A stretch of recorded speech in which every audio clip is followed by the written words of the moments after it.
Our next application is rates of change. What are we talking about? How I found a pencil that was 0.9. I'd never seen it. Like, okay. Wow.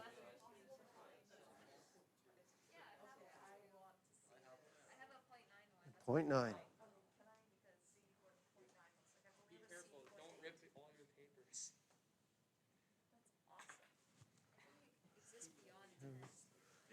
And then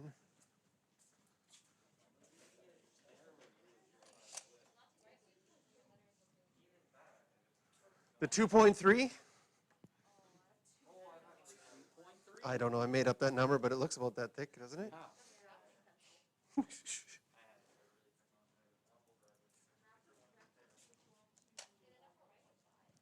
Right?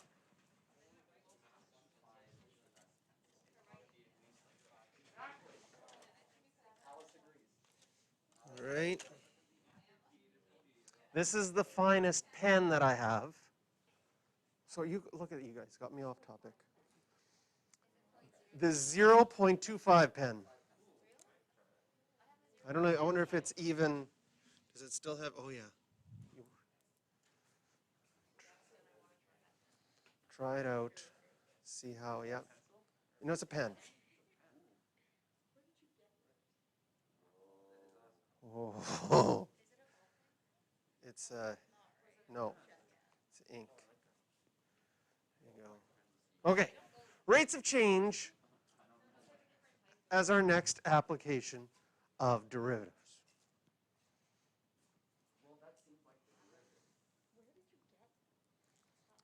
Somebody went somewhere fancy and brought it back for me.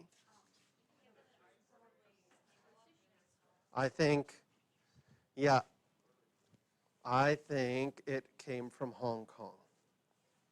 But I don't know. Can you read that? Yeah, that says it came from Hong Kong. 0.3. Oh, this is 0.25. I've got a couple 0.25s. Anyways, here we go. Here's a bacteria question, and you have a relationship between bacteria and time. And it gives us an equation. Often these equations have this little stipulation that time has to be greater than or equal to 0 because you can't go back in time. Unless you're trying to predict what it was before, then you could go back in time. So what's happening at time equals 0? You have 800 bacteria. And we want to find out how fast is it increasing at 10 hours. So what we do is we figure out our derivative, because that is a rate of change. It would be 6t plus 15. At 10 hours,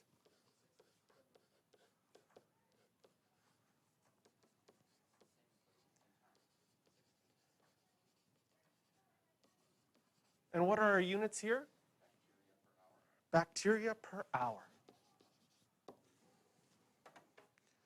So what that tells us is that at 10 hours, you could expect in the next hour for another 75 bacteria to be produced.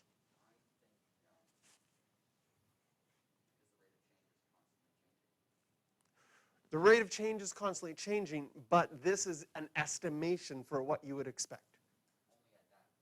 If we actually figured out from this parabola, okay? If we figure out from this parabola the point at 10 hours, plug that in, what are we going to get? 300 plus 150, 450, plus 800, 1250. And if we plug in 11 hours, great, 363 plus 165, which is, what are we at, 363, 165, 428? No, that's not right. 528 plus 800, 1328. What has actually happened? Plus 78. The rate of change that was given to us is actually pretty close and fairly accurate. The secant line would be better, but what happens is that the slope of our tangent line gives us a good indication of what's happening, but not an exact. It gives an indication of what's happening in the moment, yes, but also if you're looking at it as an estimation, you could use it to estimate what you would expect to be in the next hour.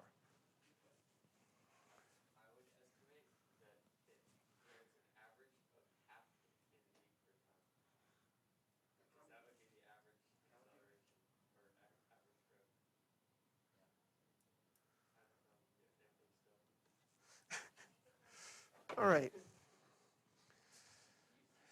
It looks like some people need school to be canceled to give their brain a break. There could be some health benefits. Show that the number of organisms will always increase. How do we show something is increasing or decreasing? That we see from our first derivative, right? Because we would do our number line and show the arrows up or down. Yes? I know. There's some problems. We'll talk about realism. Realism. I wanted to have realistic in it, but it didn't work. We'll talk about how realistic that idea is after we show that if we looked at our derivative, which was 6t plus 15, and we had our number line, of course, if we set this equal to 0 and solved,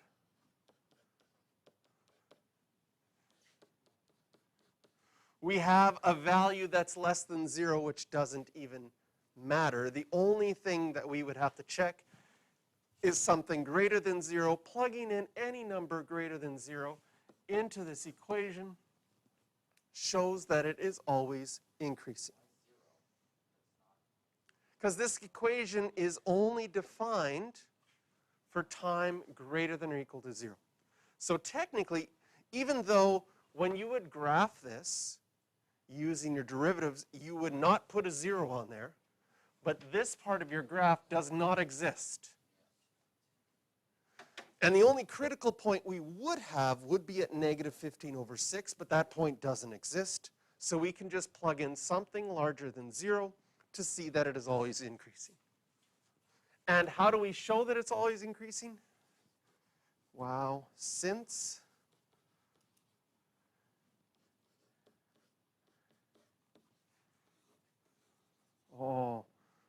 this is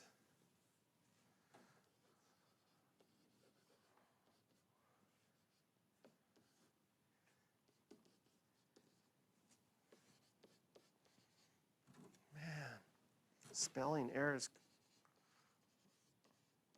crazy today. Oh, this would be a great time to use the mathematical symbol for all. Do you remember it? There we go. Now I showed you that when I showed you if. Yeah. There we go.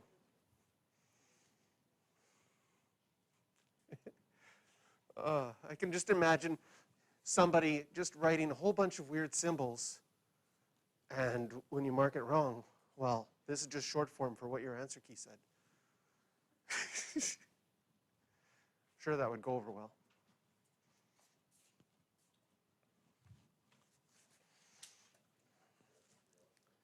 This is kind of intriguing because we've had such a terrible spring, and yesterday, just by chance, my grade 9 class, I had a question about mosquitoes in it. And now We have another question about mosquitoes. And I know that you're kind of, but if it was plus 25 out and I went outside and had to slap a mosquito, I don't know. I'd kind of maybe not be. I know, that's just. Okay. This is where science has gone wrong.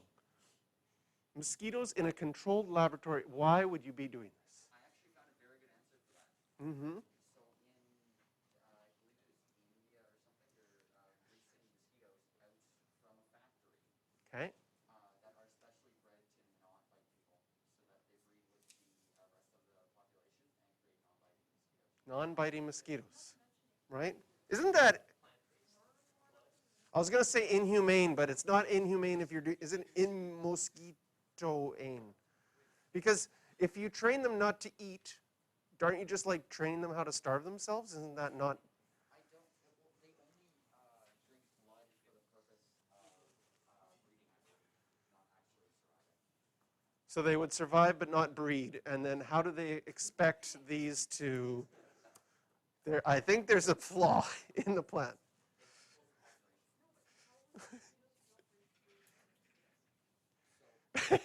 This is okay. All right. There was one that doesn't bite, and there was one. They did it to the males. Deanna's like, what has gone wrong with this class? Hmm. It was population control and it worked. Oh.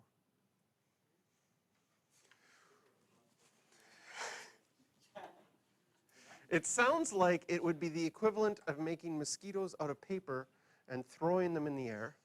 They wouldn't bite, they wouldn't reproduce, and they would die. They take up the food. No, so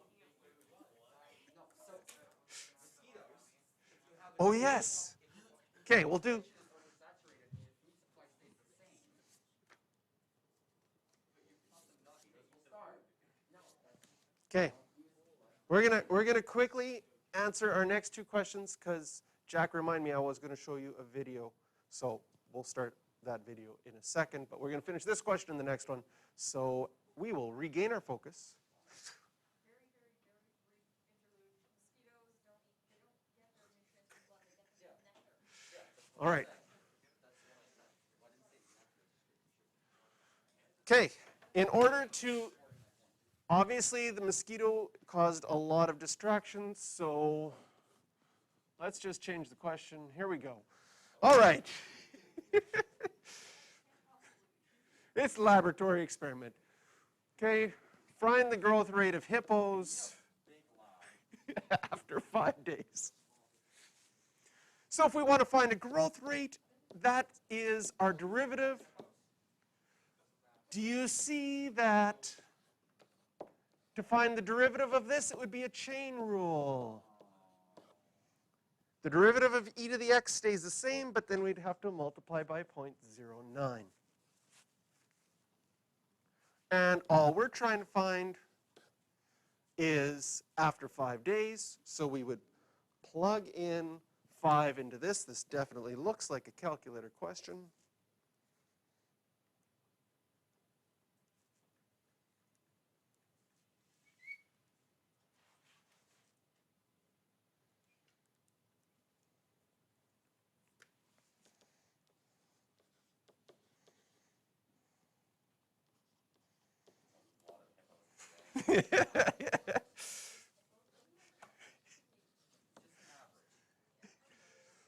Approximately 35 hippos per day. So we could find how fast we need the laboratory to be expanding in size to accommodate. Okay.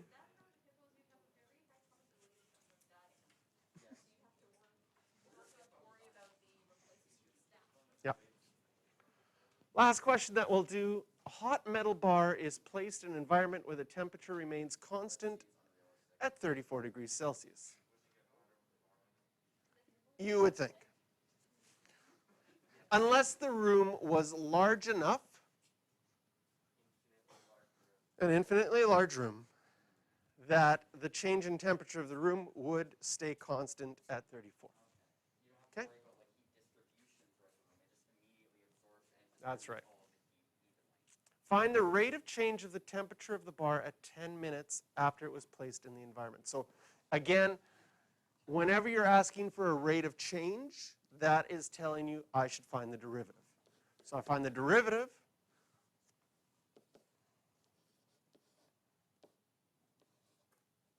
Can you see it's another chain rule?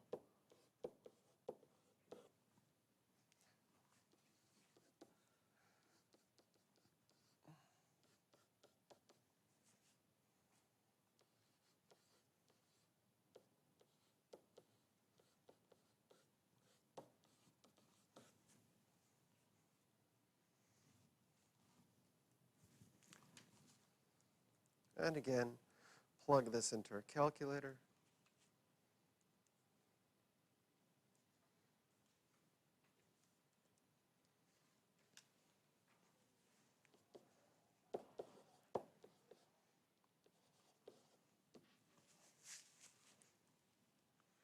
And what would the units be here? It doesn't specify that the units of temperature for the bar are Celsius. Time is in minutes, degrees Celsius per minute.